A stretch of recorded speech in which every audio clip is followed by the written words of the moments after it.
Good evening, everyone, and thanks for joining in. On behalf of Jagran New Media, I welcome you all to this special session on DU Admissions 2020. My name is Parikshit Bhardwaj, and I'm the head of content for jagranjosh.com, which is the career and education portal of Jagran New Media. DU admissions have started and they will continue until the 4th of July. Because of the recent developments and the ongoing pandemic, students and parents have a lot of questions about DU admissions.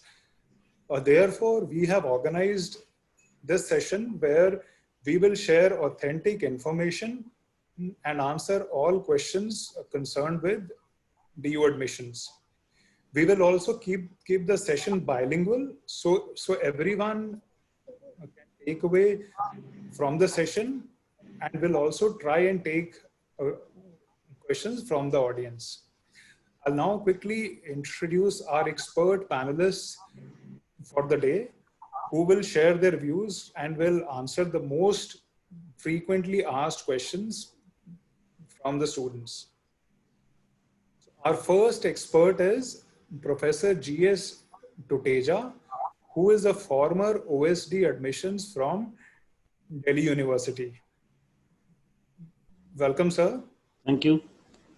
Our second panelist is Mr. Alok Bansal, who is a well-known career counselor, plus an expert on undergraduate courses and foreign education. He is also a frequent guest on our platform. Thank you. Welcome, Mr. Bansal. Thank you very much. So, sir, we'll try to keep our session conversational, and I'd like to first of all start with the question to Professor Tuteja about what in your view is different about the DU admissions this year, given the ongoing pandemic and all the concerns which the parents and the students have around the Delhi University admissions. Thank you, Parikshit. Thank you, Bansal Saab. It's really a great platform.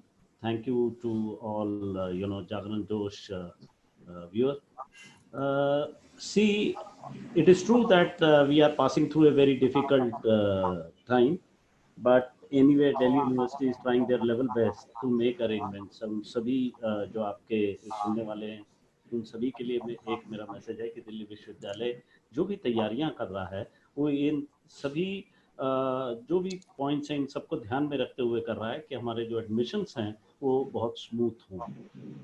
अब सबसे बड़ी बात यह है कि admission में आपको कहीं जाना ना पड़े, इस तरह का एक इंतज़ाम किया जाए जिससे कि आपकी कम्यूट जो है वो मिनिमम हो। उसके लिए ऑनलाइन फॉर्म है। आपको अभी 4 जुलाई तक सिर्फ एक काम करना है कि आपको अपना ऑनलाइन फॉर्म भरना है। चाहे आप अंडर ग्रेजुएट कोर्सेज के लिए अप्लाई करना चाहते हैं, या पोस्ट ग्रेजुएट कोर्सेज के लिए अप्लाई करना चाहते हैं, या पीएचडी के लिए अप्लाई करना चाहते हैं, किसी भी कोर्स के लिए आप अप्लाई करना चाहते हैं, आप हमारा ऑनलाइन फॉर्म जो du.ac.in पर अवेलेबल है, आप उस पर जाके फॉर्म भर सकते हैं। फॉर्म भरने के लिए आपको कोई ऐसी इंफॉर्मेशन नहीं चाहिए जो आपके पास नहीं है। मान लीजिए आप कहते हैं कि मेरा तो रिजल्ट ही नहीं आया, सीबीएसई का रिजल्ट 15 जुलाई तक आएगा, आपका पोर्टल 4 जुलाई को बंद हो जाएगा, तब क्या करूँगा? 4 जुलाई को पोर्टल बंद होगा, लेकिन जब भी रिजल्ट आता है, चाहे वो 15 जुलाई हो, 10 जुलाई हो या 20 जुलाई हो, कोई भी डेट हो, उस दिन पोर्टल दोबारा खुल जाएगा और एक समय सीमा के अंदर आपको अपने मार्क्स डालने होंगे। और ये ज़रूरी नहीं है कि आपके लिए ये डिफ़िकल्ट सिचुएशन है। हो सकता है किसी स्टेट बोर्ड का रिजल्ट ठीक 4 जुलाई के नेक्स्ट डे ही आ जाए। आज यूपी का रिजल्ट आ गया है तो यूपी वाले स्टूडेंट्स फॉर्म भर सकते हैं। इसी तरह से कल गोवा बोर्ड का रिजल्ट आया था, वो फॉर्म भर सकते हैं। तो उनके पास सभी जो भी उनको पैरामीटर्स डालने हैं वो उनके पास हैं।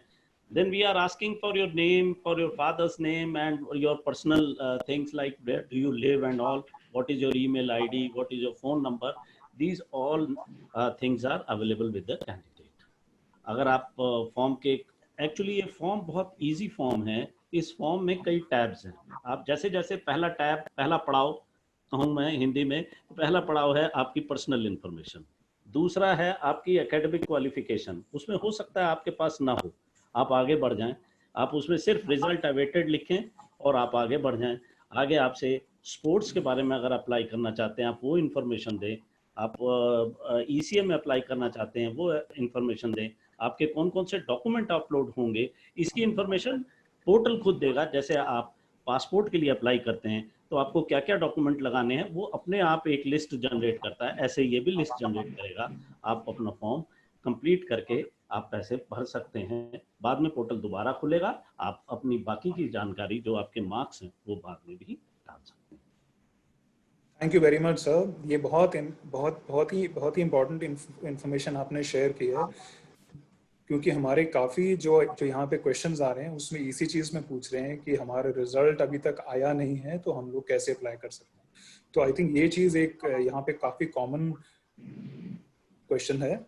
और सर आप just because we talking about this, आपने स्पोर्ट्स कोटा एंड ECI का भी आपने जो किया मेंशन, उसमें जो इस बार चेंज है थोड़ा अगर आप उस पर भी शेयर करें, I think that will be helpful. देखिए ECA कोटा में सबसे बड़ी बात यह है कि आप ट्रायल नहीं हो सकते, कहीं पे भी आप इकट्ठे नहीं हो सकते।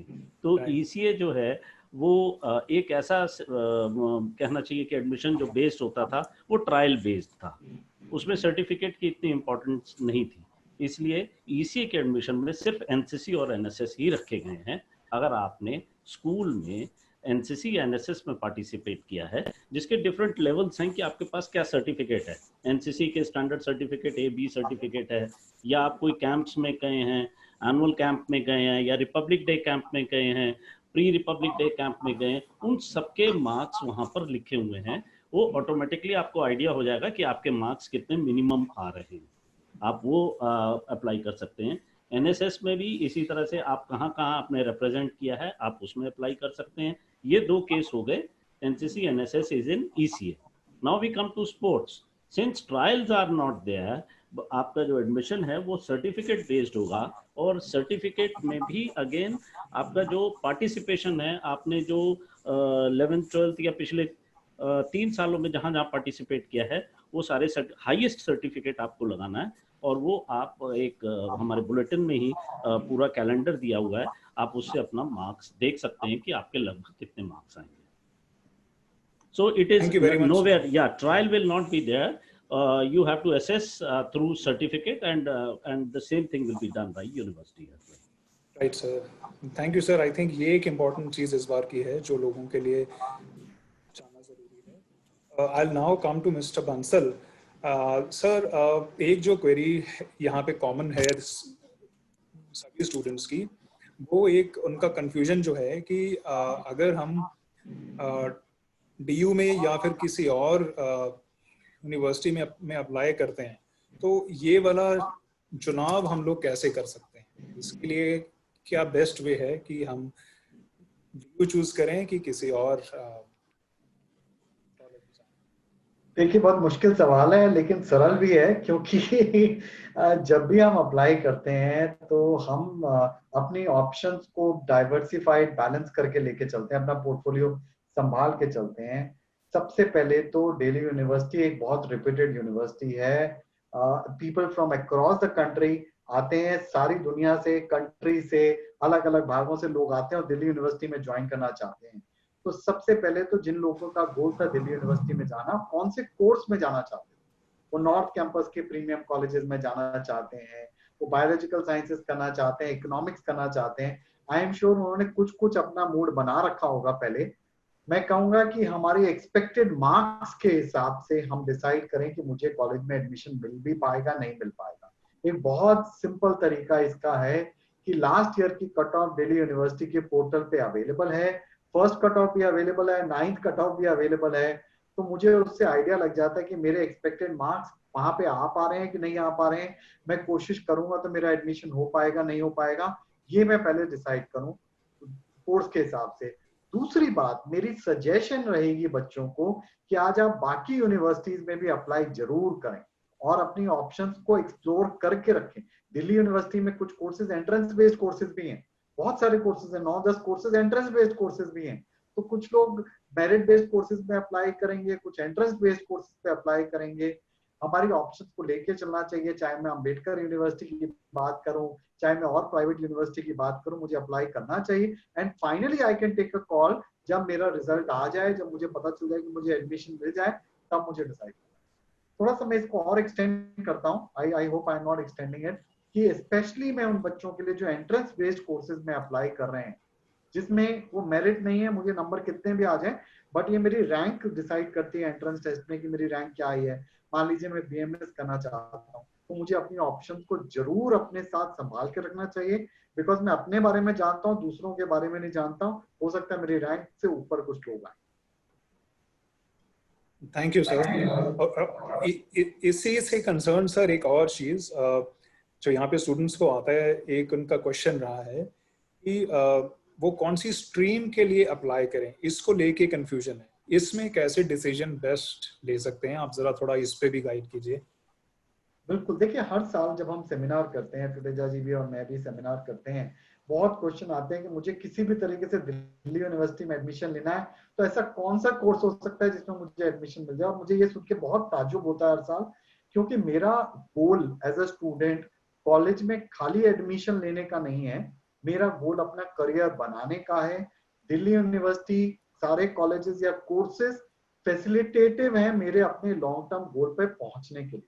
तो सबसे पहले मुझे एज अ स्टूडेंट ये डिसाइड करना चाहिए कि मेरा जिंदगी में गोल क्या है, मैं किस मंजिल तक पहुंचना चाहता हूँ। उस मंजिल तक पहुंचने के लिए मुझे कौन सा कोर्स मेरे को महत्व दे पाएगा, सपोर्ट कर पाएगा और मैं आगे बढ़ पाऊंगा, उसके बेसिस पे उस कोर्स में अप्लाई करें, खाली एडमिशन लेने के लिए अप्लाई ना करें। तो ये सबसे इंपॉर्टेंट बात है। तो कोर्स बहुत इंपॉर्टेंट है। उसके बाद, क्योंकि कोर्स मेरे गोल से रिलेटेड है, उसके बाद मैं देखूं कि मेरे को एडमिशन मिल पाएगा कि नहीं मिल पाएगा। मैं छोटा सा एग्जांपल देता हूँ।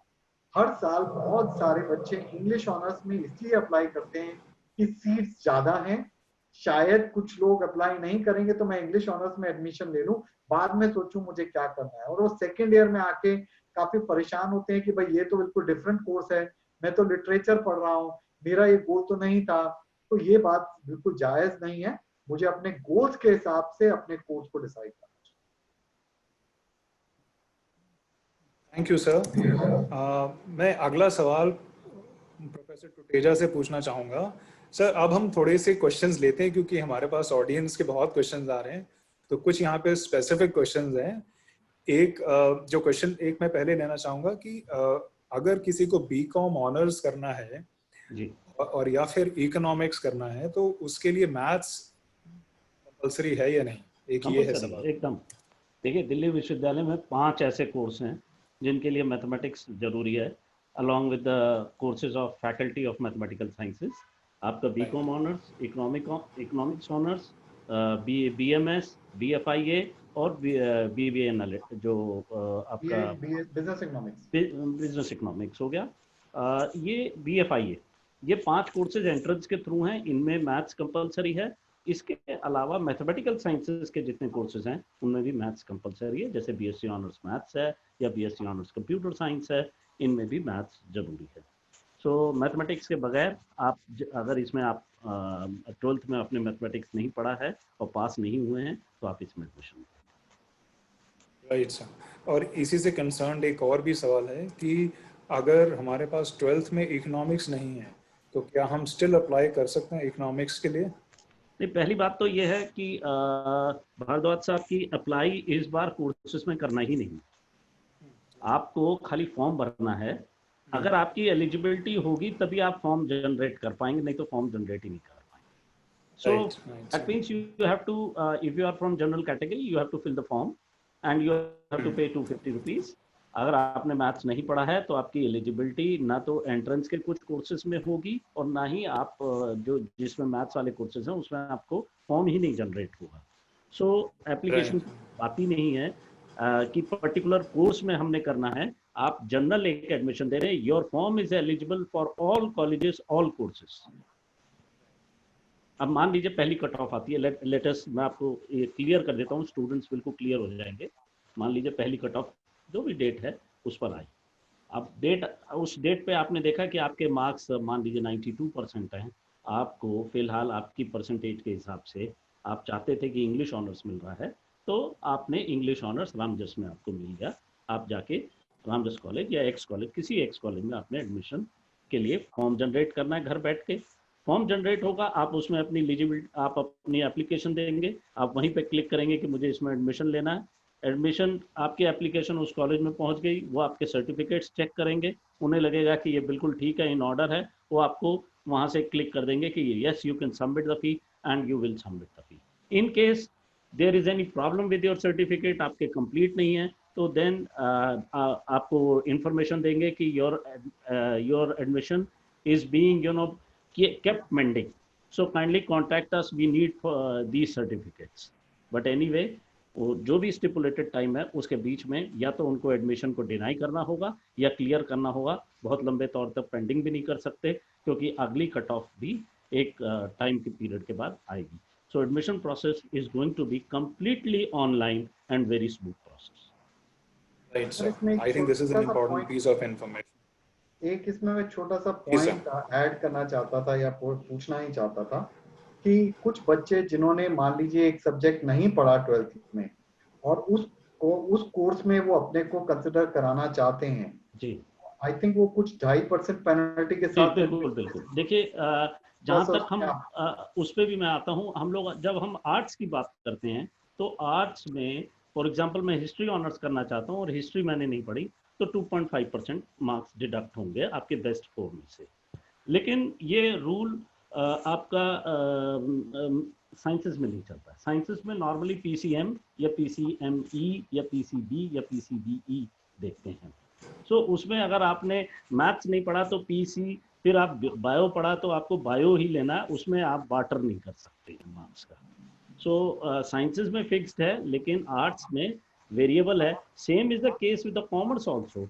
कॉमर्स में आपके जो प्योर सब्जेक्ट हैं, accounts, business studies, economics, maths, English, ये 5 में से आपको 4 लेने हैं।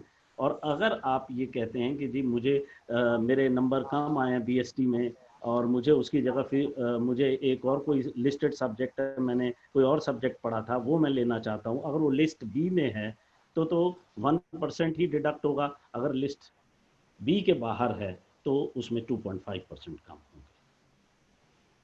So that means 5 pure subject out of 5, if you go in the list B, you have to deduct 1% for each such subject, and if you go beyond list B, then you will lose 2.5%.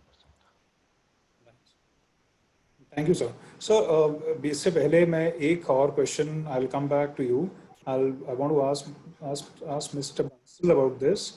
We have this question that अगर एक candidate आगे चल के MBA करना चाहते हैं तो उनको इंग्लिश ऑनर्स करना ठीक है या कि इकोनॉमिक्स? इसमें आपकी क्या राय रहेगी सर? देखिए, MBA एक ऐसा कोर्स है, हम बोलते हैं जब ग्रेजुएशन करते हैं, इंग्लिश ऑनर्स करता हूं तो मैं इंग्लिश की डेप्थ ले रहा हूं, मैं इकोनॉमिक्स ऑनर्स कर रहा हूं तो मैं इकोनॉमिक्स की डेप्थ हासिल कर रहा हूं। MBA इज अ कोर्स जिसमें हमें विड्थ मिलती है, हमारा को विड्थ दी जाती है, marketing, finance, HR, operation system सब सिखाया जाता है। तो दोनों कोर्स के बाद आप MBA कर सकते हैं, पहली बार बिल्कुल कोई रुकावट नहीं है। आज आप IIM में एडमिशन लेना चाहें, हार्वर्ड में एडमिशन लेना चाहें, तो इंग्लिश ऑनर्स वाला is as much eligible to apply as an economics person. Having said that, मेरा वापस घूम के फिर पर्पस यही आता है कि मुझे देखना है कि मुझे लॉन्ग टर्म क्या करना है। मैं क्या 3 साल इंग्लिश ऑनर्स को सस्टेन कर पाऊंगा? मेरा इंटरेस्ट है तो बिल्कुल करूं।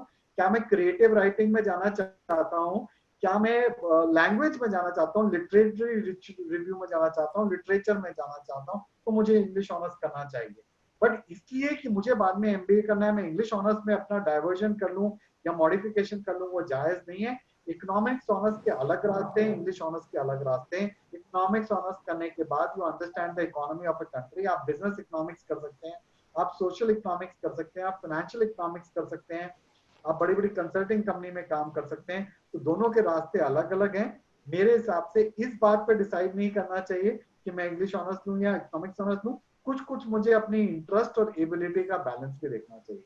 That is also very critical. That's a way it is. Right, exactly. I think आपने तो ये करियर काउंसलिंग की एडवाइस बीच में दी है, विच इज इम्पोर्टेंट, और जबकि हमारा टॉपिक ये है, but this is an additional information. Thank you sir. I will come back to mister Professor Tuteja once. There is one question we have. आप sir अगर बता सकें जो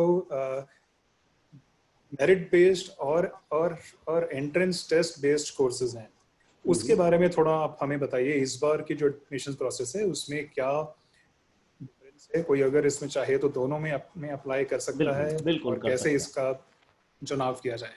देखिए, पहली बात तो है कि लिस्ट ऑफ जो एंट्रेंस बेस्ड कोर्सेज है, जैसे सर भी बता रहे थे कि बीए ऑनर्स बिजनेस इकोनॉमिक्स है, then bachelor of management studies है, बैचलर ऑफ बिजनेस एडमिनिस्ट्रेशन है, देन आपका बैचलर ऑफ बिजनेस एडमिनिस्ट्रेशन शायद इन्होंने ये नहीं है, सॉरी मुझे गलत बोल दिया, बीए ऑनर्स इकोनॉमिक्स है, और BTech BA honours humanities and social sciences है, बैचलर ऑफ एलिमेंट्री एजुकेशन है जिसे हम बीएलएड बोलते हैं, ये सिर्फ लड़कियों के लिए है, देन बैचलर ऑफ साइंस, ऐसा एक कोर्स है बीटेक इनका जो सीआईसी से है, फिर इसका आपका एक बीएससी फिजिकल एजुकेशन वाला भी हमारे पास कोर्स है जो स्पोर्ट्स साइंसेस वाला है, then we have some course in BA honours Hindustani music and Carnatic music, musical के कोर्स हैं, और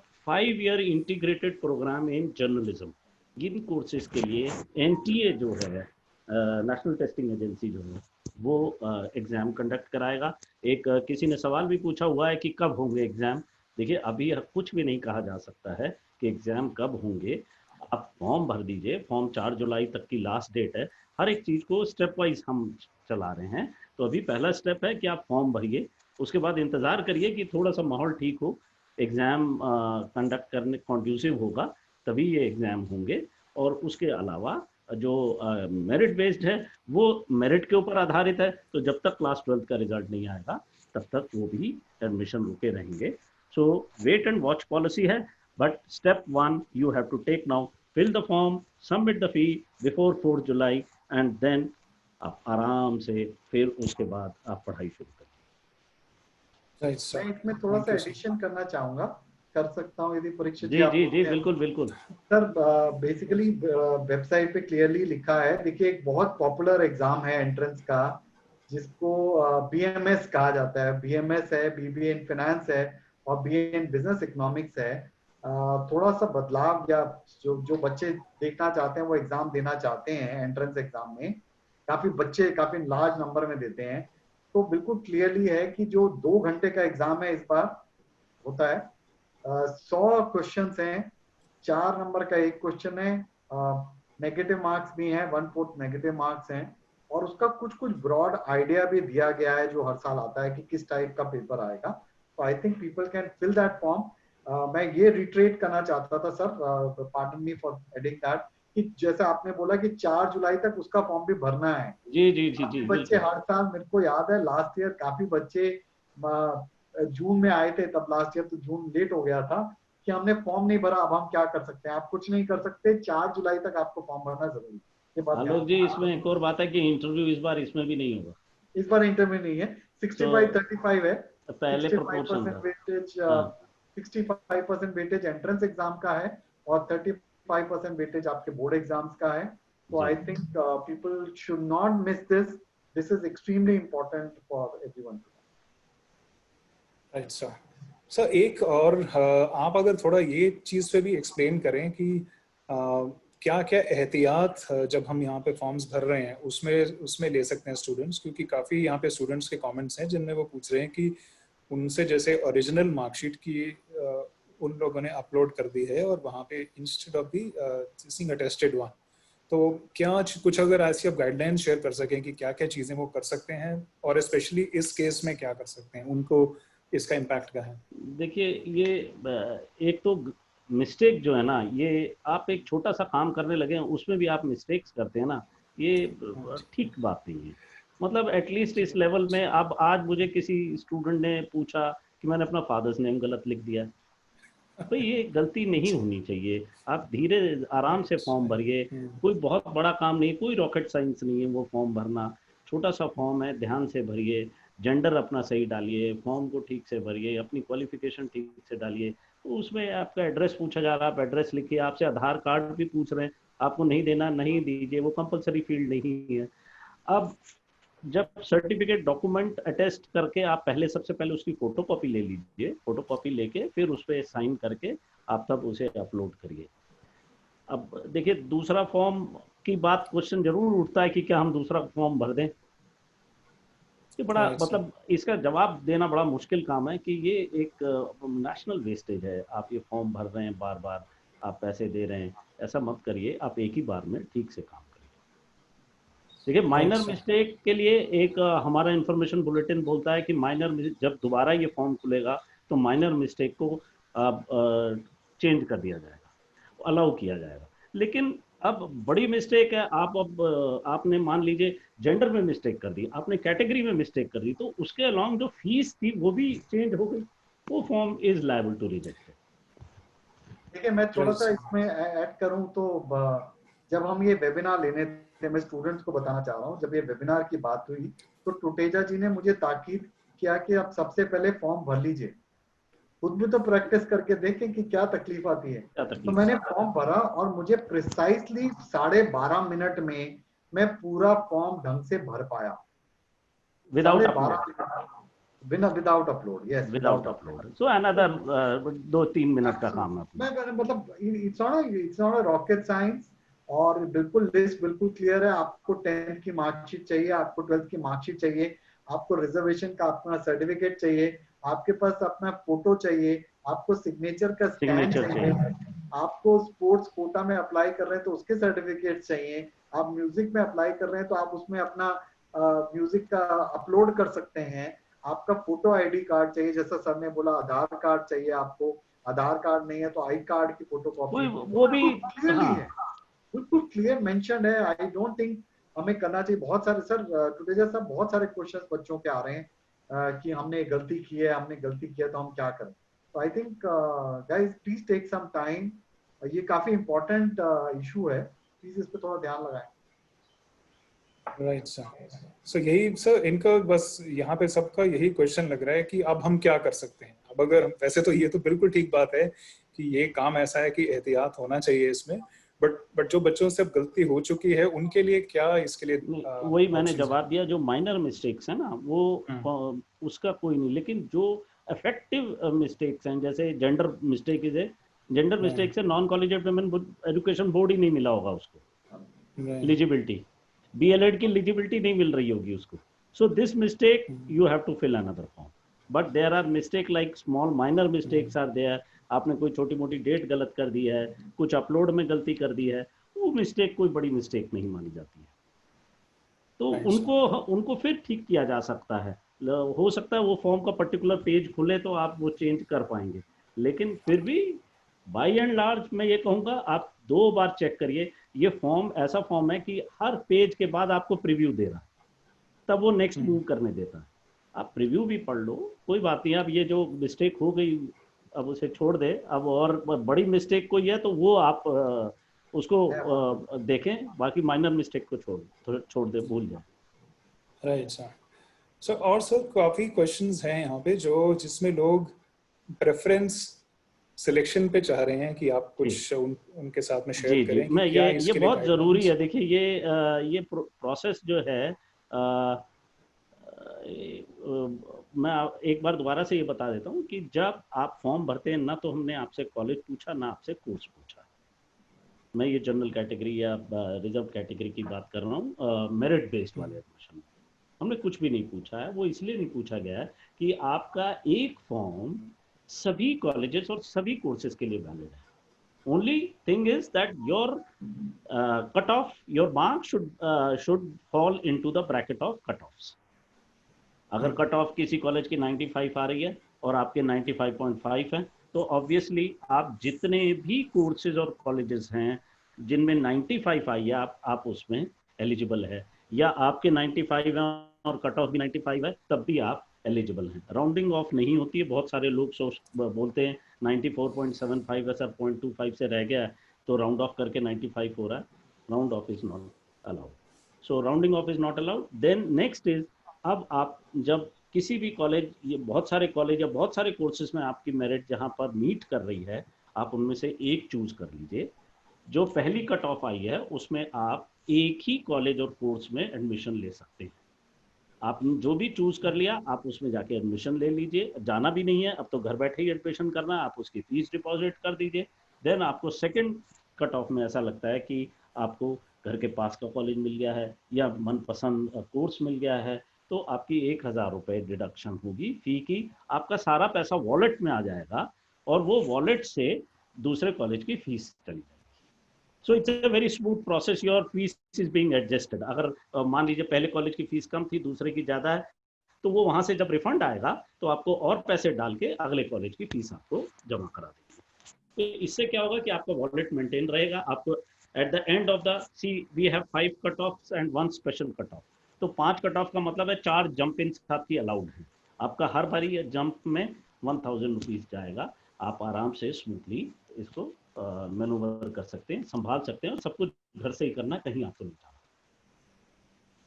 thank you sir. I will come to you mister Bansal. आपसे मैं जानना चाहूँगा, कुछ क्वेश्चंस हमारे पास आ रहे हैं स्पेसिफिकली DU JAT के लिए, उसमें आप अगर थोड़ा सा एक्सप्लेन करें। उसमें जैसे यहाँ पे क्वेश्चंस तो उसको लेके काफ़ी चीज़ों पे हैं कि अगर हमने कुछ पहले अप्लाई कर दिया, बाद में हम अपनी प्रेफरेंस चेंज करना चाहते हैं, बट अगर आप थोड़ा सा एक ओवरव्यू दें तो आई थिंक ये इट वुड बी हेल्पफुल। देखिए, दिल्ली यूनिवर्सिटी के बहुत प्रीमियम कोर्सेज हैं। 3 कोर्सेज मैं बता रहा हूँ, BMS, BBA in finance and investment analysis और BA इन बिजनेस इकोनॉमिक्स, जिसको BBE बोलते हैं या BFIA बोलते हैं, BMS बोलते हैं। इसमें बिल्कुल क्लियरली एंट्रेंस बेस्ड एडमिशन है। हमारे पास यदि गर्ल्स हैं उनके लिए 21 ऑप्शंस अवेलेबल हैं। क्यों ऑप्शंस अवेलेबल हैं? काफी कॉलेजेस में आप BMS देखिए 9 कॉलेजेस में अवेलेबल है, BBA in finance and investment analysis 2 colleges में अवेलेबल है, और BA इन बिजनेस इकोनॉमिक्स बहुत सारे कॉलेजेस में अवेलेबल है। तो टोटल अलग अलग ऑप्शन से 21 ऑप्शंस बनते हैं जिसमें बच्चे अप्लाई कर सकते हैं। गर्ल्स और बॉयज के लिए 17 ऑप्शंस हैं। तो BMS में अब जो क्वेश्चन सबके आते हैं कि मुझे कौन सी पहले ऑप्शन बननी चाहिए, कौन सी दूसरी बननी चाहिए। देखिए, इसमें बहुत सारे अलग अलग वर्जन्स अवेलेबल होंगे, बट हैविंग सेड दैट हर साल रैंक के हिसाब से देखें, जो टॉप मोस्ट रैंक वाले बच्चे होते हैं वो BMS में जाना चाहते हैं, BMS कोर्स प्रेफर करते हैं। कुछ बच्चे BA इन फाइनेंस वाला अप्लाई करते हैं और कुछ BA इन बिजनेस इकोनॉमिक्स। तो यदि मैं रैंक बच्चों को बताना चाहूँ तो ब्रॉडली रैंक है, मेरा परसेप्शन है, बट ये ऐसा है कि मेरिट लिस्ट उस हिसाब से जाती है। तो सबसे जो टॉप मोस्ट पोजीशंस हैं, Sukhdev college of business studies ले जाता है, ज्यादातर बच्चे वहां जाना चाहते हैं BMS के लिए। उसके बाद दीनदयाल उपाध्याय, केशव महाविद्यालय या बाकी आपके आर्यभट्ट कॉलेज या बाकी कॉलेजेस में जाते हैं। तो ये हमारी रैंकिंग है। मेरे हिसाब से हमें खुद भी थोड़ा जज करना चाहिए और हमें वो ऑप्शंस बननी चाहिए। तो वेरी नंबर 1। दूसरी बात जो बच्चों का पूछना है, मैंने देखा क्वेश्चन यहाँ बच्चे पूछ रहे हैं, क्या मैथ्स कंपलसरी है? बिल्कुल क्लियरली मेंशन्ड है, टुटेजा साहब ने भी बिल्कुल क्लियरली बताया, मैथ्स कंपलसरी है। तो यदि आपके पास मैथ्स नहीं है तो please don't fill this form because you would be rejected. आपके बिल्कुल क्लियर है। 4 ब्रॉड एरियाज हैं जिसमें आपको टेस्ट किया जाता है एंट्रेंस एग्जाम में। 2 घंटे का एंट्रेंस एग्जाम है, ऑनलाइन एंट्रेंस एग्जाम है, 400 नंबर का पेपर है, मैक्सिमम 400 नंबर है। 4 नंबर मिलते हैं यदि क्वेश्चन आपका करेक्ट है, 1/4 नंबर, 1 नंबर कटता है यदि आपका आंसर गलत है, 0 मार्क्स मिलते हैं यदि आप क्वेश्चन मार्क नहीं करते हैं। तो ये आपका एंट्रेंस का क्राइटेरियन है। हायर मैथ्स आती है पेपर में, जनरल अवेयरनेस भी आती है, इंग्लिश भी आती है। तो जो आप ऑप्शंस के बारे में पूछ रहे हैं, मेरी सबसे पहले रिक्वेस्ट है सबसे कि फॉर्म जरूर भर दें ऑनलाइन का। रैंक आप बाद में भी देख सकते हैं। यदि मान लीजिए आर्यभट्ट कॉलेज में मिल जाता है और आप नहीं जाना चाहते तो आपको उसको इग्नोर कर सकते हैं, तब आपको ऑप्शन मिलेगी कि आप अपने को अपग्रेड कर पाए। अभी जो आपको बेस्ट ऑप्शन लगती है, क्योंकि आप जब फॉर्म भरते हैं तो वो पूरी ऑप्शन आपसे मांग रहा है, 17 की या 21 की ऑप्शन मांग रहा है आपकी क्राइटेरिया में, तो वो आपको भरनी पड़ेगी। उसके लिए आपको काउंसलिंग करनी है, किसी काउंसलर से बात करना है तो आप कर सकते हैं, हमारे जैसे काउंसलर्स अवेलेबल हैं, उनसे आप गाइडेंस ले सकते हैं, बट ये आपको भरना जरूरी है। I think I answer that question quite clearly, that's the way it is. Second, मैं आपको बता दूं, एंट्रेंस एग्जाम पे BMMC, bachelors in mass media and communication, जो IP कॉलेज फॉर वुमेन में कोर्स है, उसके लिए भी एंट्रेंस एग्जाम है। Only girls are eligible to apply, right. Third entrance exam जो एक क्रिटिकल है, वो बैचलर्स इन एलिमेंट्री एजुकेशन है, ओनली गर्ल्स कैन अप्लाई, और 9-10 कॉलेजेस में अवेलेबल है, अलग अलग ऑप्शंस उसकी अवेलेबल है। तो these are some options which are available, otherwise entrance के और भी कोर्स। थैंक यू सर, ये आपने बहुत यहाँ एक ही ऐसी क्वेरी थी जिसको आपने बहुत अच्छे से एक्सप्लेन किया। आई am sure this will help quite a lot of students, क्योंकि काफियों का क्वेश्चन रहा है ये। एक सर हमें ऑल्सो इसी के साथ में वी वांटेड टू आस्क कि जिन लोगों के पास में कॉमर्स विदाउट मैथ्स है, उनके लिए आप क्या देंगे सजेशन? उनके बहुत क्वेश्चंस आ रहे हैं कि हमारे लिए क्या ऑप्शंस हैं, हम क्या करें इसको? ये भर भर के आज ऑप्शंस हैं। आप बात करते हैं, आप बीकॉम पास कर सकते हैं, आप बीए कर सकते हैं, पॉलिटिकल साइंस कर सकते हैं, कुछ भी कर सकते हैं। तो बहुत सारी ऑप्शंस अवेलेबल हैं। मैं तो कहूंगा वो एंट्रेंस एग्जाम देके, मतलब गर्ल्स हैं तो BMMC भी कर सकते हैं यदि उनका इंटरेस्ट है, वो पॉलिटिकल साइंस भी कर सकते हैं। तो unlimited options. I think I am sure Toteja ji इसमें कुछ कहना चाह रहे हैं कि क्या ऑप्शन है। मैं तो कहूंगा इतनी सारी ऑप्शंस है कि आप मुझसे पूछें कि इन 5 में से मैं क्या चूज करूं, तो शायद मैं बता पाऊंगा, क्योंकि भर भर के ऑप्शंस हैं। People should not gate disheartened with this. We knew for a very long time कि देखिए 10th के बाद भी हमें पता था कि दिल्ली यूनिवर्सिटी कुछ कोर्सेज में बिना मैथ्स के एडमिशन नहीं देता। बीकॉम ऑनर्स, इकोनॉमिक्स ऑनर्स, ये जो एंट्रेंस एग्जाम्स है BMS वगैरह, इनमें मैथ्स पहले से क्लियर था। ये कोई नया डायरेक्टिव इशू नहीं हुआ कि आज मैथ्स के बिना इसमें एडमिशन नहीं ले रहे हैं हम, ऐसा तो उन्होंने पहली बार नहीं बोला। तो आप साइकोलॉजी करना चाहते हैं, आप सोशियोलॉजी करना चाहते हैं, आप बीकॉम पास करना चाहते हैं, आप BA करना चाहते हैं, बहुत सारी ऑप्शंस हैं। मेरी रिक्वेस्ट रहेगी टूटेजा जी से कि सर आप प्लीज इसमें थोड़ा सा और आप बताना। एक मास मीडिया को लेके भी हम हमारे पास मेरिट बेस्ड कोर्स है। आप सोशल वर्क में जा सकते हैं। मास मीडिया में तो आप जैसे BA ऑनर्स इन जर्नलिज्म है, आप वो ले सकते हैं। हिंदी पत्रकारिता करके कोर्स है, हिंदी में जर्नलिज्म है, आप वो ले सकते हैं। इसके अलावा जो 5 ईयर इंटीग्रेटेड जर्नलिज्म का प्रोग्राम हम जिसकी बात कर रहे थे, CIC, वो एंट्रेंस बेस्ड है। वो वाला एंट्रेंस बेस्ड है 5 इयर्स वाला। और ये जो हिंदी पत्रकारिता और हम इंग्लिश ऑनर्स की बात, इंग्लिश जर्नलिज्म की बात कर रहे हैं, ये दोनों कोर्स मेरिट बेस्ड है, इनमें आप ले सकते हैं। Then the other option is, मैंने सोशल वर्क एक बताया, बैचलर ऑफ सोशल वर्क एक कोर्स अवेलेबल है, ये भी मेरिट बेस्ड है। इसके लिए भी आप एलिजिबल हैं। आपको अगर ये इंटरेस्ट है आगे जाके मास्टर ऑफ सोशल वर्क करना आपको, या आपको सोशल एंटरप्रेन्योरशिप करनी है, तो ये कुछ ऐसे कोर्सेज हैं जो आपका करियर बिल्कुल ऑल टुगेदर चेंज कर सकते हैं। Right sir, thank you sir. एक सर आप यहाँ पे लैंग्वेज कोर्सेज के ऊपर भी क्वेरीज आ रही हैं बहुत, और उसमें ये भी पूछ रहे हैं कि पेनल्टी का जो आप अगर उस पे एक ओवरव्यू दे सकें कि क्या लैंग्वेज कोर्सेज में जो लोग इंटरेस्टेड हैं। देखिए, लैंग्वेज कोर्स दिल्ली यूनिवर्सिटी में हम लोग 2 तरीके से कर सकते हैं। एक तो आप कोई भी कोर्स ज्वाइन कर लीजिए ग्रेजुएशन का, साथ में आप certificate diploma and advance diploma कर सकते हैं। Certificate diploma advance diploma departments भी कराते हैं जो कि नॉर्थ कैंपस में हैं, और अगर आपको किसी कॉलेज के आसपास है तो उस कॉलेज में भी जरूर सर्टिफिकेट कोर्स होते हैं, जिनके जो नॉर्मल टाइम है वो आफ्टरनून में क्लासेस होती है कॉलेजेस में, डिपार्टमेंट में मॉर्निंग में क्लासेस होती है। तो आप ये सेलेक्ट कर सकते हैं certificate course, which is about 7 to 8 months course, क्योंकि वो शुरू जाके अगस्त में होते हैं और उनके एग्जाम मार्च में हो जाते हैं। सो ये एक ऑप्शन अवेलेबल है। दूसरा है कि हम लोग के पास BA ऑनर्स भी है, और BA ऑनर्स इन फ्रेंच है, देन इन स्पेनिश है, इटालियन है और जर्मन है, और एक और लैंग्वेज है, German, Spanish, Italian, French, and one more which I am forgetting, I don't remember. Spanish हो गया, फ्रेंच हो गया, I don't remember. Anyway, इसके अलावा बहुत सारी लैंग्वेजेस हैं जो जैसे चाइनीज़ है, या फिर आप बात करें जापानीज़ है, सो ईस्ट एशियन स्टडीज़ में जो आती हैं, कोरियन है, आप ये भी कर सकते हैं। ये भी सर्टिफिकेट डिप्लोमा और एडवांस डिप्लोमा लेवल पे हैं, और फुल टाइम भी हैं, पार्ट टाइम भी हैं। तो आप बहुत सारी लैंग्वेजेस चूज कर सकते हैं along with your studies, और if you want to do, you can do it full time. Right sir. Sir एक जो क्वेरी बार बार मैं देख रहा हूँ आ रही है, आई थिंक हम इसे भी एड्रेस कर दें। ये DU में ज्योग्राफी में PhD के लिए पूछ रहे हैं कि एडमिशन के लिए यहाँ पे रिसर्च प्रपोजल लिखना मैंडेटरी है। जी जी, देखिए भाई, आप PhD करने जा रहे हैं तो ऑब्वियसली कुछ डिपार्टमेंट्स ऐसे हैं जो आपसे रिसर्च प्रपोजल मांगते हैं, तो जब उन्होंने कहा मैंडेटरी है, आप उसमें देख लीजिए, अगर उसमें कहा मैंडेटरी है तो आपको जमा कराना होगा। कुछ डिपार्टमेंट अभी नहीं प्रपोजल मांगते हैं, लेकिन वो सेकेंड स्टेज पे आके मांगते हैं, तो डिपेंड करता है डिपार्टमेंट टू डिपार्टमेंट आपको कब प्रपोजल देना है, वो आप एक बार चेक कर लीजिए, और देना है तो फिर इसका मतलब कंपलसरी है। Right sir. सो एक आपने जबकि स्टार्ट किया था शुरू में, तो आपने आंसर किया था स्पोर्ट्स कोटा और ईसीए जी, का। थोड़ा ईसीए में लोग आई थिंक और अच्छे से अंडरस्टैंड करना चाहते हैं कि क्या क्या क्वालिफाई करता है, क्या आप उस पर थोड़ा सा अगर और इन्फॉर्मेशन दें। लोग पूछ रहे हैं कि ईसीए में अब इस साल as there are no trials, so ECA में अब तो वैकेंसी किसी भी करिकुलर एक्टिविटी में नहीं है, एक्सेप्ट एनसीसी एंड एनएसएस। और राइट एनसीसी एंड एनएसएस ऐसे दो हैं कि अगर आपने 2 साल मिनिमम किया हो तभी उसका इफेक्ट आता है।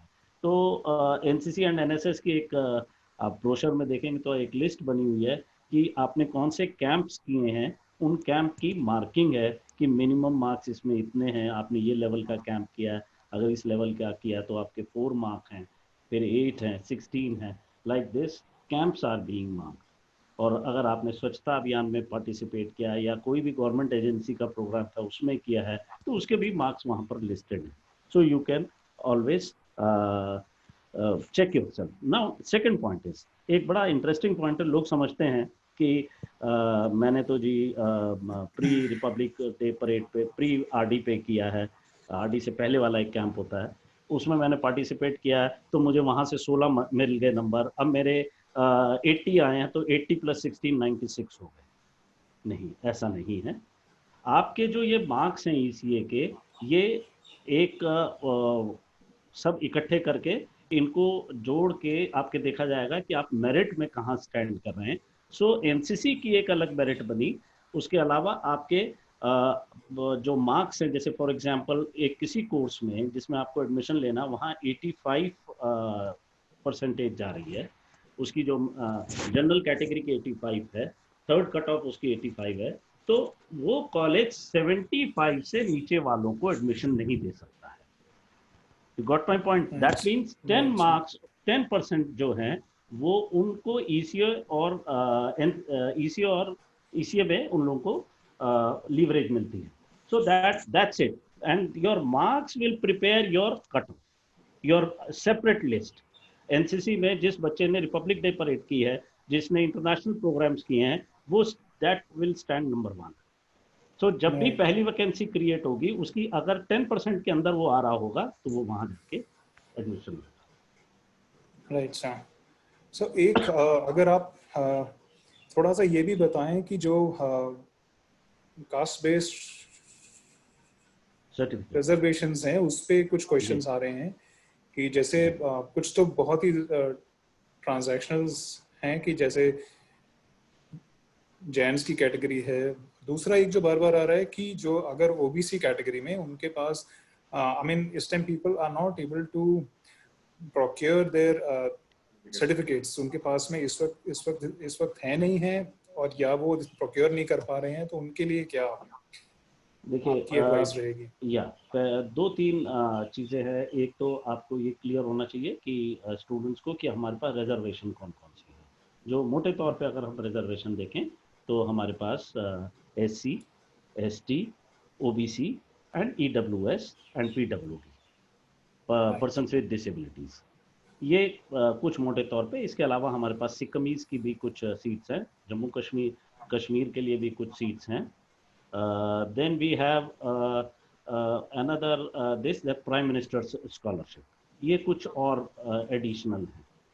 सो अब आप हम लोग एक एक सर्टिफिकेट की बात करें, जहाँ तक SC ST या फिर OBC की बात करें या EWS की बात करें, ये इनमें से ज़्यादातर सर्टिफिकेट ऑनलाइन ही बनते हैं। इनके पेरेंट्स के पास जरूर सर्टिफिकेट होते हैं। सिर्फ एक जो ओबीसी में एक प्रॉब्लम ये आती है कि हमें लास्ट ईयर का ये देखना होता है कि वो जो उनका जो फाइनेंशियल पोजीशंस हैं वो कहीं लिमिट को क्रॉस तो नहीं कर गई हैं। OBC it is only for non creamy layers, हम कहीं क्रीमी लेयर को तो नहीं दे देंगे रिजर्वेशन। तो ये कॉलेज को असर्टेन करने के लिए एक नॉन क्रीमी लेयर की एंडोर्समेंट भी चाहिए होती है, जो सेपरेटली भी इशू हो जाती है। और इसके लिए आपको ये भी ध्यान रखना होगा कि ओबीसी आपके अपने पर्टिकुलर स्टेट में वो सेंट्रल लिस्ट में जो है आपकी कास्ट होनी चाहिए। SC/ST is not a big issue because if parents are there, both of the parents are there या one of them is, तो वो कास्ट सर्टिफिकेट प्रोड्यूस करा लेते हैं, क्योंकि उसमें बहुत लंबा प्रोसीजर नहीं है, सब ऑनलाइन हो जाता है। PWD के लिए ज़रूर आपको थोड़ी सी मेहनत लगेगी, क्योंकि हॉस्पिटल्स में इस टाइम अभी पैंडमिक के कारण एक अलग प्रेशर है।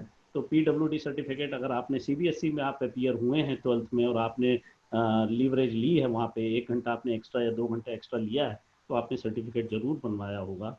PWD में मिनिमम जो आपकी जो हैंडीकैपनेस है वो 40% होनी चाहिए, but there are many other handicapness like dyslexia है, मेंटल एबिलिटीज है, उसमें सीवियर या मॉडरेट लेवल की हो तो तभी एडमिशन मिलता है।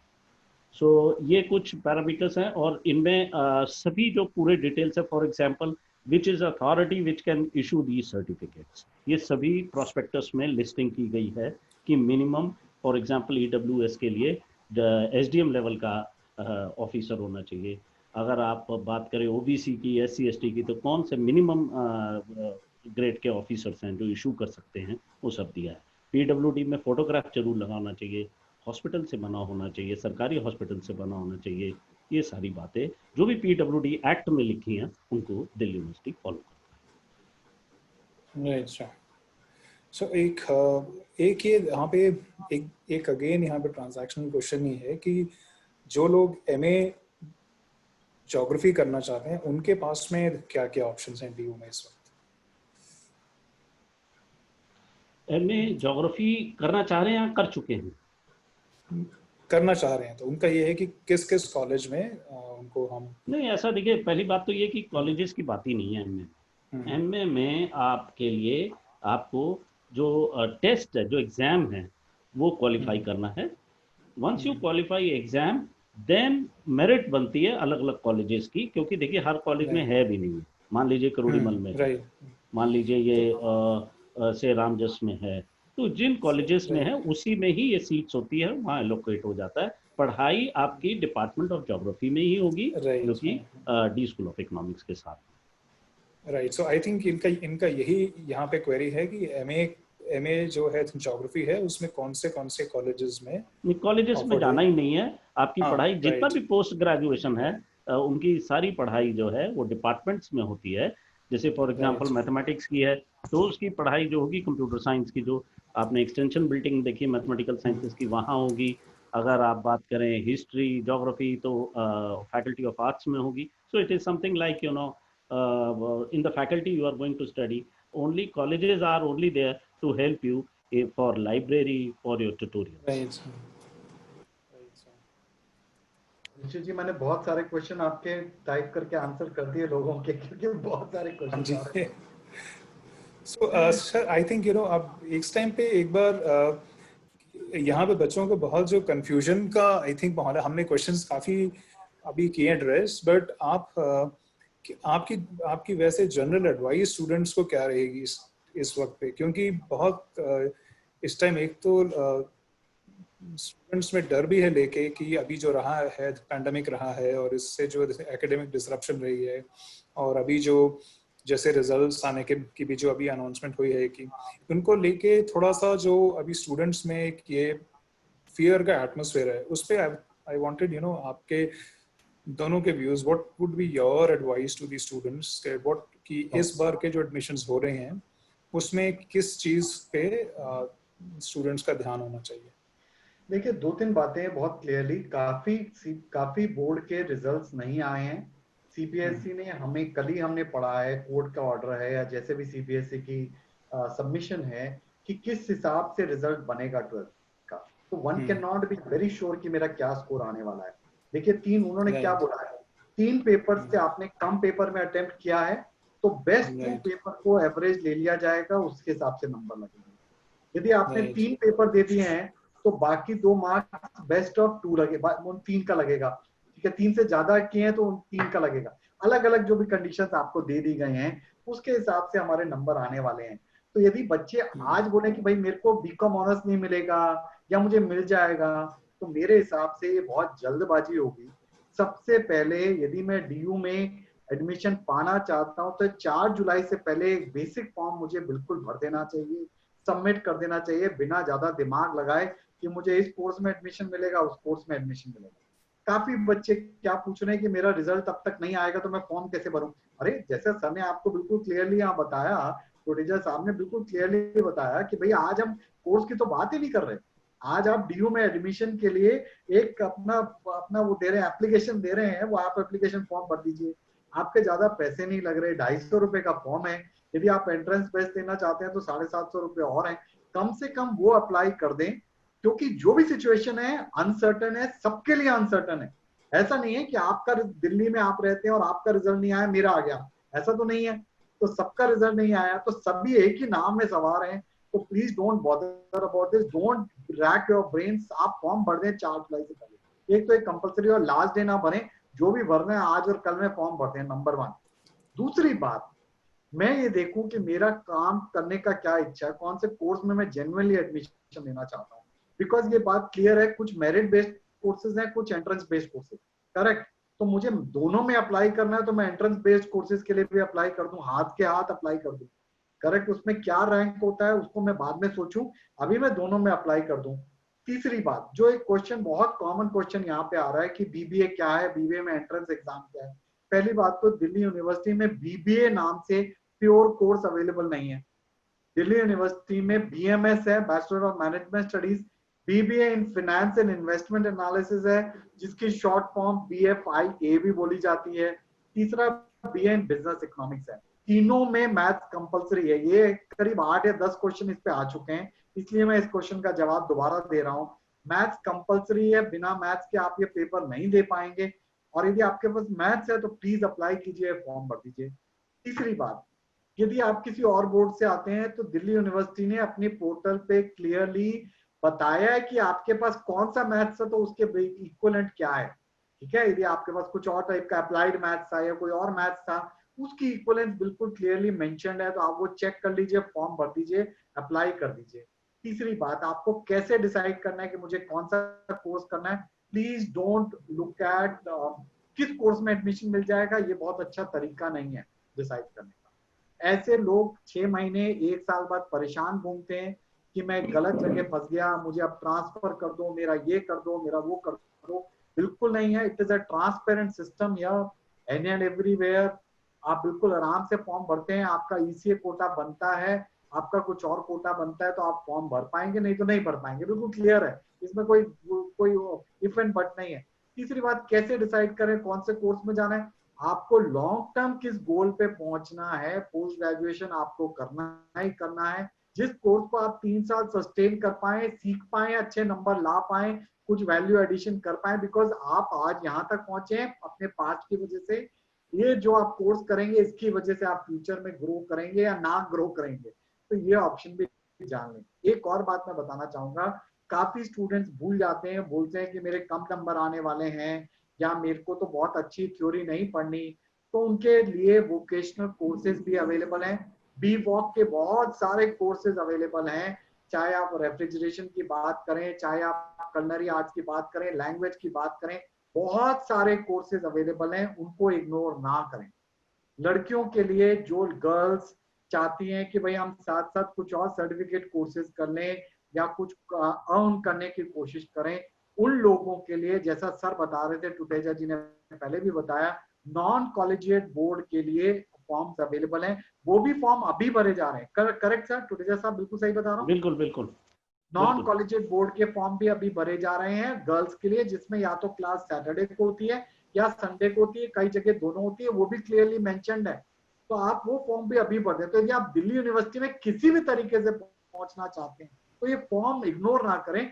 4 तारीख की शाम को कहीं फोन करने की कोई जरूरत नहीं है, या 5 को ना करें कि अब मैं कैसे एडमिशन पाऊं, वो नहीं हो पाएगा। एक और लास्ट बात मैं परीक्षित जी बताना चाहूंगा, जो बच्चे एंट्रेंस टेस्ट के थ्रू एडमिशन पाना चाहते हैं, मेरी उनसे गुजारिश है कि मैं यदि आपकी जगह होता तो मैं दुखी तो होता कि पेंडेमिक है, मैं घर से बाहर नहीं निकल पा रहा, या मैं BMS में एडमिशन पाने की इच्छुक हूँ। This is an amazing opportunity for you to prepare yourself. बहुत अच्छी तरीके से सारे एंट्रेंस एग्जाम की तैयारी करें। जहां पे भी आप ज्वाइन करना चाहते हैं, आप काउंसलिंग करना चाहते हैं, आपको समझ नहीं आ रहा क्या कोर्स ज्वाइन करना चाहते हैं, साइकोमेट्रिक टेस्ट दें, आप पूरा उसके हिसाब से काम करें। लेकिन जो भी करना चाहते हैं एग्जाम की तैयारी करें। अनसर्टेनिटी सबके लिए, आप अकेले नहीं है। जो काफी लोग बच्चे परेशान रहते हैं, मैं क्या करूं, जैसे अभी क्वेश्चन पूछ रहे हैं मैं क्या करूं, मेरा रिजल्ट नहीं आया। अनसर्टेन टाइम्स है, तो सबके लिए अनसर्टेन टाइम्स है। इसमें जो मेहनत करेगा, अपने को समेट के आगे बढ़ना चाहेगा, फोकस के हिसाब से आगे बढ़ जाएगा, वो बहुत तेजी से आगे बढ़ जाएगा, अपने मंजिल पे पहुंच जाएगा। This is what I wanted to mention. Sir, it is over to you. Thank you sir. आप प्रोफेसर टुटेजा, आप कुछ इस पे कहना चाहेंगे?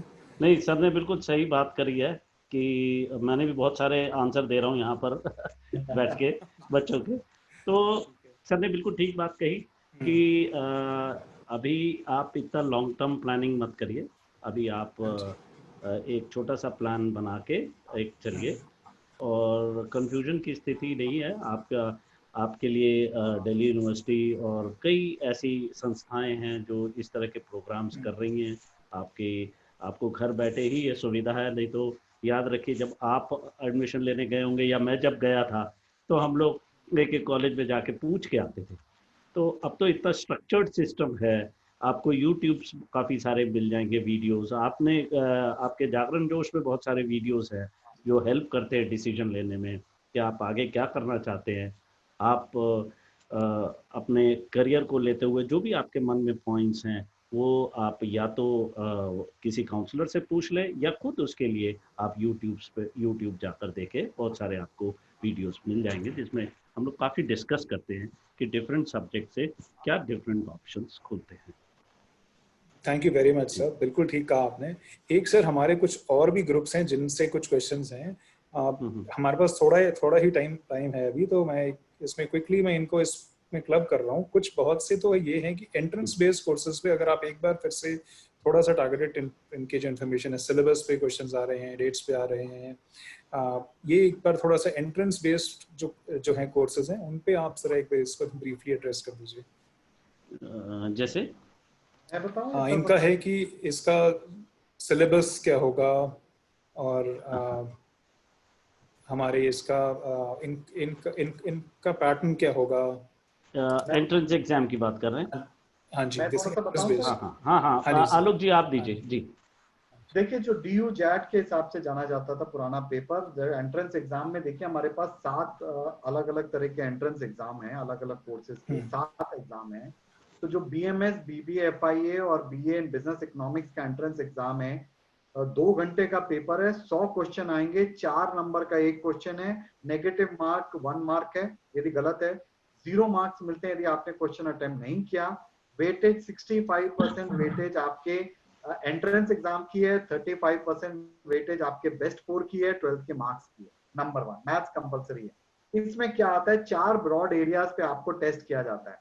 मैथ्स पे टेस्ट किया जाता है, जनरल अवेयरनेस, बिजनेस अवेयरनेस और वर्बल एबिलिटी पे आपको टेस्ट किया जाता है। ठीक है, 4 एरियाज हैं। आप जनरल अवेयरनेस, बिजनेस अवेयरनेस बच्चों ने पढ़ी नहीं होती, तो छोटा सा क्वेश्चन है कि हमारे नीति आयोग के चेयरमैन का नाम क्या है, ये 3 साल पहले क्वेश्चन आया था। ठीक है, एंट्रेंस एग्जाम में तो इस टाइप के क्वेश्चंस आते हैं। मल्टीपल चॉइस क्वेश्चंस हैं, ऑनलाइन पेपर होगा। काफी बच्चे कोचिंग ज्वाइन करते हैं, देख सकते हैं, वो देख सकते हैं हम। दूसरी बात, जो हमारा क्वेश्चन पेपर है BMMC का, BMMC का पेपर भी जनरली एप्टीट्यूड टेस्ट है, सिमिलर पैटर्न है, एप्टीट्यूड टेस्ट है। मैथ्स इतना हाई एंड नहीं है, लेकिन उसमें जो आपके जो क्वेश्चंस आते हैं जनरल अवेयरनेस या मार्केट अवेयरनेस के जो आपके क्वेश्चन आते हैं, उस टाइप के क्वेश्चन आते हैं। तो ब्रॉडली यही हमारा तरीका है, और ये बहुत ज्यादा डिटेल में जाने का कोई मतलब नहीं है इसके बारे में। BLED में भी आपके सब्जेक्ट स्पेसिफिक क्वेश्चन आते हैं, जो आपने सब्जेक्ट चूज किया उसके हिसाब से क्वेश्चन आते हैं। मल्टीपल चॉइस क्वेश्चन है, घबराने की जरूरत नहीं है, तैयारी तो करनी पड़ेगी, उसके हिसाब से कर सकते हैं। Right sir, thank you sir. एक सर और यहाँ पे क्वेश्चन हमारे पास आया हुआ है कि JMC और सेंट स्टीफेंस के लिए अगर हमें अप्लाई करना है तो क्या अलग है उसमें? जी, इनके दोनों कॉलेजेस के फॉर्म अलग हैं, आपको सेपरेटली भरना होगा। जेएमसी का और जीसस सेंट मैरी कॉलेज का, क्योंकि माइनॉरिटी कॉलेजेस हैं तो इनके कुछ ये लोग अलग से रखते हैं, तो आप प्लीज़ उनके लिए सेपरेटली फॉर्म भरें। Thank you sir. So I think sir we are in time. हमने काफ़ी क्वेश्चंस का जवाब दिया आपने। Thank you so much. इसको हमें ख़त्म करने का मन नहीं कर रहा। We want to have this another time. तो आई थिंक हम एक और इसका सेशन कर सकते हैं जिसमें एक हम टॉपिक और कवर कर सकते हैं, बट आज हमारे पास थोड़ी वक्त की कमी है। तो आई एम श्योर जो आपने क्वेश्चंस के आंसर किए हैं they will be very useful to the students. And जैसे आपने कहा, बहुत से उनके ऐसे भी सवाल मैं देख रहा हूँ जिनके आंसर्स हमारे चैनल पे जागरण जोश पे अवेलेबल हैं। मिस्टर आलोक बंसल के ही काफ़ी वीडियोस हैं और हमारे करियर काउंसलर्स के भी वीडियोस होते हैं। तो जो आपके काउंसलिंग को लेके सवाल हैं, जो भी अटेंडेंस हमारे हैं, उनसे मैं ये कहूँगा कि आप आइए जागरण जोश पे। हमारे चैनल पे बहुत आपको मिलेंगे वीडियोस, इंफॉर्मेशन है। एंड वी होप कि आज का सेशन आपके लिए इंटरेस्टिंग रहा होगा और आपके सवालों के जवाब आपके पास आ गए होंगे। And I would want to thank our panelists again. You took the time. आपने अपने busy schedule से time लिया और आके हमारे students के questions को answer किया. Thank you very much, sir. Thank you. Thank you, Parikshit. Thank you today, sir. Thank you. Thank you. Thank you, Parikshit. Thank you, Jagan.